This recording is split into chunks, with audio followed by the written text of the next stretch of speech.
Tonight, on an all-new 2020, a young woman is missing, but her family had to fight so hard to get any national attention. Why is no one saying Tamika Huston's name at the same time as Natalie Holloway or Lacey Peterson? I went to the key locations to follow the investigation. Your search warrant to test for possible blood. In your heart, you're thinking something's wrong. I knew at that point that time was of the essence. She's gone. Like, we have to find her. She has to be in danger. It was just like, oh my God, what's going on? You went to Spartanburg. You wanted to see the location. If you're looking for somebody, you gotta go. You gotta look for them. I remember just sitting outside of her house in the car by myself, still not knowing what's going on. I wanna know before I leave here, y'all gonna tell me something. Either she dead or we done found her. You're Tamika's last known boyfriend. Yeah. You've got to know that people are going to look at you. I told him, you're wasting time. Tamika's home is here, and then they find the car across town at this apartment complex, which made no sense. I saw this vision of someone looking through these woods or these bushes. I knew it was connected to Tamika. Was that a real moment for you in this investigation? The key unlocks a door? We talked about her not being here at 25. You talked about her not being alive? Yes. What do you mean?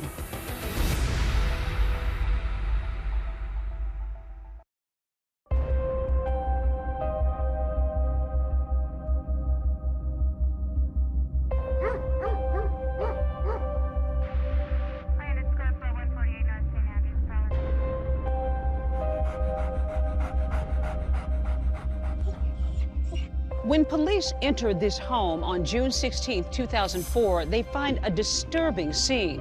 A dog which has apparently given birth to a litter of puppies with no owner in sight.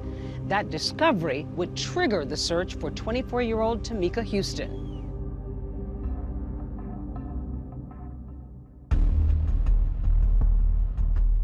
You get a call from Tamika's aunt that she's missing. How frantic was she?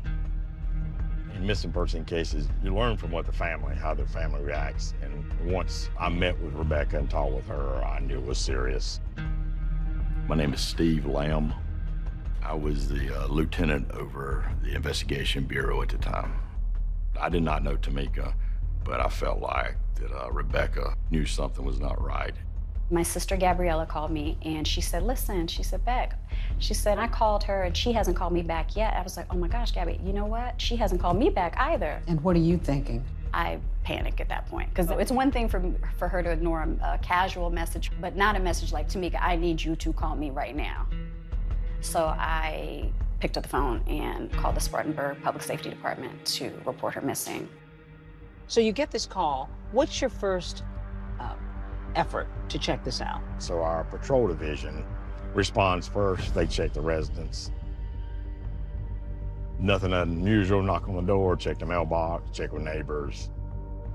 I remember being on the phone and they're telling me, you know, there doesn't seem to be signs of a disturbance, like the doors are locked. Her car wasn't there, which so like, oh, maybe she did just take a trip.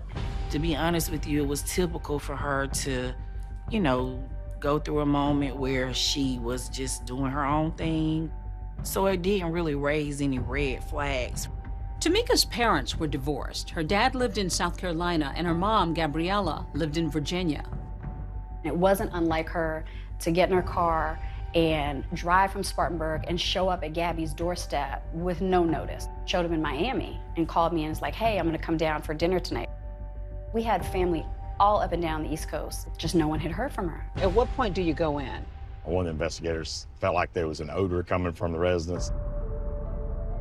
Well, I knew that, there was potentially a crime scene. Honestly, I expected to find her in there, but she wasn't. They did a wellness check, and they found things in her home that were completely inconsistent with her personality. There was a dog inside and a puppy, and I think there were more puppies at one time, but they had died. The dog had drank all the water out of its bowl, eaten all of its food, drank all the water out of the toilet. It was just obvious that she had not been there in quite some time. When law enforcement finally showed up at her house, her pit bull was there on the verge of starvation. There was only one puppy who was still barely alive. There's death inside. It's like a crime scene that the dog is telling us, she's gone, she's missing. Go find her. That scared me. That really, really scared me because I knew Macy was like her child. It was just a horrific scene. Tamika's Aunt Rebecca, her mom's younger sister, lived in Miami. The two had been close since Tamika was a child. We're only 7 years apart, so honestly, she was really more like a little sister to me. That's Tamika opening a present from her Aunt Becky. Oh,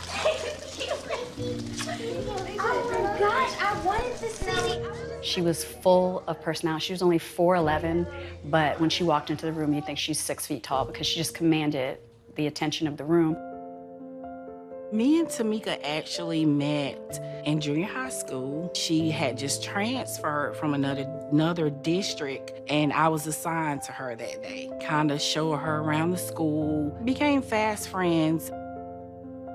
What was the bond like between the two of them, Tamika and Zelda? Zelda and Tamika loved each other.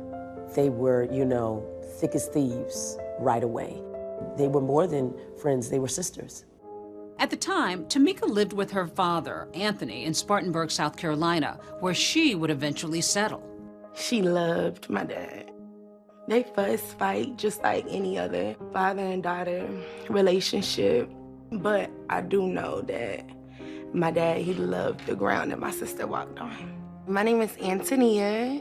Tamika was my big sister. I couldn't tell that she was much older than me. Like, she was always playing the games that I wanted to play. They said my sister had a temper. Like, she would snap on you in a blink of an eye. But she was a really good person. She was free-spirited and very, very spiritual because she grew up in a church. She had a humble spirit. That was just, oh my God, that was just so different. She was talented. Oh, she had a voice, yes. Yeah, she could sing. She really could. She wanted to try for American Idol. Tell me about that. We went to American Idol. God, that was an experience. Over 10,000 people packed into the Georgia Dome. We were excited. We were happy to be there. And she made it through the first round. Her favorite artist was Lauryn Hill. She could sing her songs just the way that she sung them. And just like Lauryn Hill in Sister Act 2,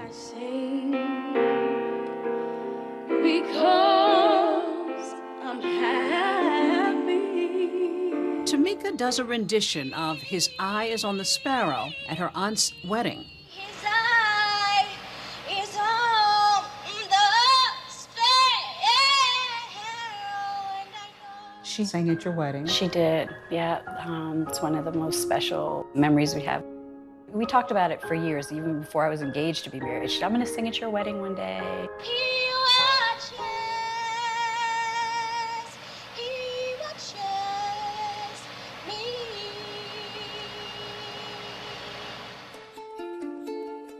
Everyone talked about her big voice and this tiny, tiny body that you just would not or could not ignore. You were just drawn to her, and strangers were drawn to her. She was a little, I think, too open-hearted to folks, and a little bit too trusting.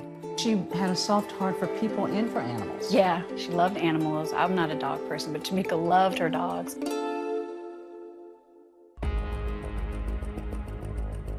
And now, strangely, police have found her dog Macy seemingly abandoned, with Tamika nowhere to be found. There was no way she would just up and leave her beloved dog to starve. In your heart, you're thinking something's wrong. I knew at that point that time was of the essence. She's disappeared, she's gone. Like, we have to find her. She has to be in danger.